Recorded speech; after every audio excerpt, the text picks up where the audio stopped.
Until the mid-1950s, with the exception of the route between Driffield and Malton, the lines across East Yorkshire were still operating as in pre-grouping days, and all trains were worked by steam engines, mostly originating from the former LNER. Bridlington had an active steam depot, with a small allocation of D49 Shires and Hunts, as well as shunting locos for the goods yards at Bridlington and Driffield. Two of the residents, D49 62703 Hertfordshire and Y3 Sentinel 68160, are seen outside the shed on the 3rd of August 1956. There were some interesting services, such as the two coaches off the rear of the 5:07 p.m. train from Leeds City to Hull that were detached at Selby and worked to Bridlington via Market Wheaton and Driffield, and here seen arriving at Bridlington on 6th of June 1956 behind Thomson LNER L1 number 67764. Other LNER locomotive classes put in regular appearances on local services. Here Class A 5462 tank number 69811 departs with an afternoon train to Hull on the 23rd of April 1957, and Class D20 440 62381 also work in a train to Hull on the 27th of June 1957. The Sentinel locos were replaced for shunting the goods yard. J72060 tank 68753 is seen on 7th January 1957, and G5044 tank 67311 on the 5th of April 1957. There were also occasional incidents at Bridlington, including shunting derailments. Two coaches came to grief at the approach to platforms 1 and 2 on the 12th of July 1957, and two vans had clearly split the points at the entrance to the goods yard on 6th of September 1957. Bridlington Shed was always busy on summer weekends, with every nook and cranny occupied by visiting engines from across the North and the Midlands. Prominent in this photo, taken on a July Sunday in 1956, is Charlie, the not-so-friendly shed foreman. Where this photograph was taken from was as close as he allowed the local train spotters to get. Craven-built DMUs were first introduced to services in the Hull area during early 1957, and this was quickly followed by the closure of the engine shed at Bridlington and the loss of its allocation of locos for local passenger services and shunting the goods yard. However, the shed, sidings, water columns and turntable were retained for visiting locomotives. Typical examples included LNER Class B16 61463, LMS Jubilee 45654 Hood, LNER Class B1 61026 Oribi, and BR Standard Class 3MT 77001.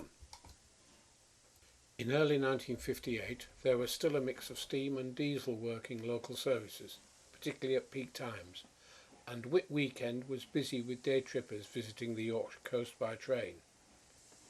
This interesting combination of LMS Class 4MT 43096 and LNER Class V2 60802 worked an excursion from Newcastle on Whit Sunday.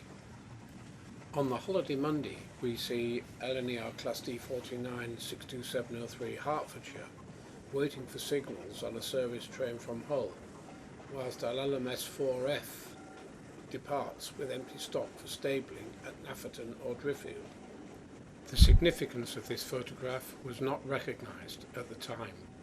The former engine shed and yard was the home to more than 20 visitors on both Sunday and Monday, and although there would be fewer excursions on Tuesday, it was still expected to be busy. Because there were no longer any engines allocated to Bridlington, the first train from Hull to Scarborough was worked by two locos, and the leading one was detached at Bridlington at about 6:25 a.m. to work the 8 a.m. commuter train back to Hull.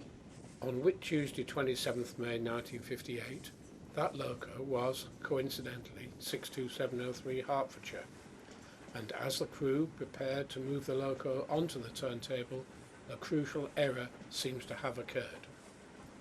For whatever reason, it would appear that the tracks were not aligned correctly, and as the loco moved onto the turntable, it pushed it to one side and further out of alignment, with the result that 62703 tumbled smokebox first into the turntable pit.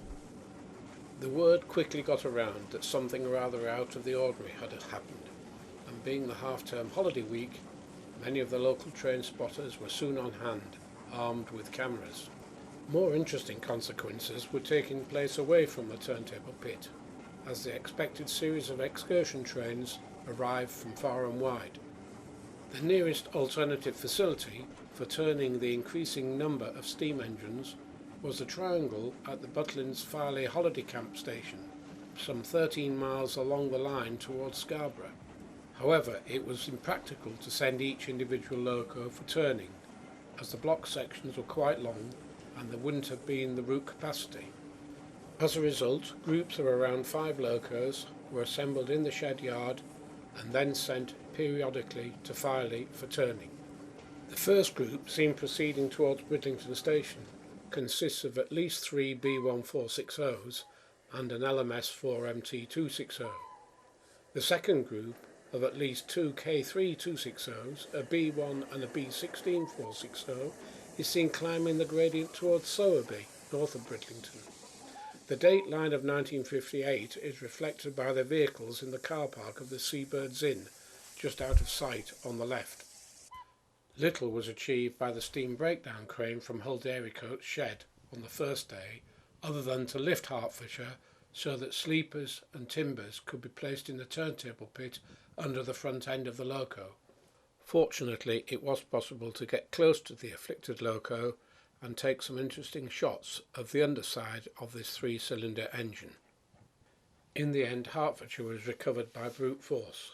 Once the loco was sufficiently level, a couple of austerity WD-280s hauled it clear of the turntable, and it was possible to take more photos on the evening of Thursday the 29th of May 1958 after it had been lifted right side up.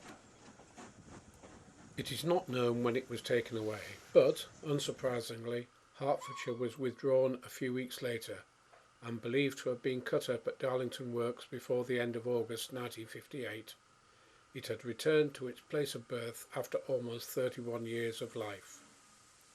Who was to know that the photograph taken on Whit Monday the 26th of May 1958, as 62703 waited the road at Bridlington, was probably the last taken in active service.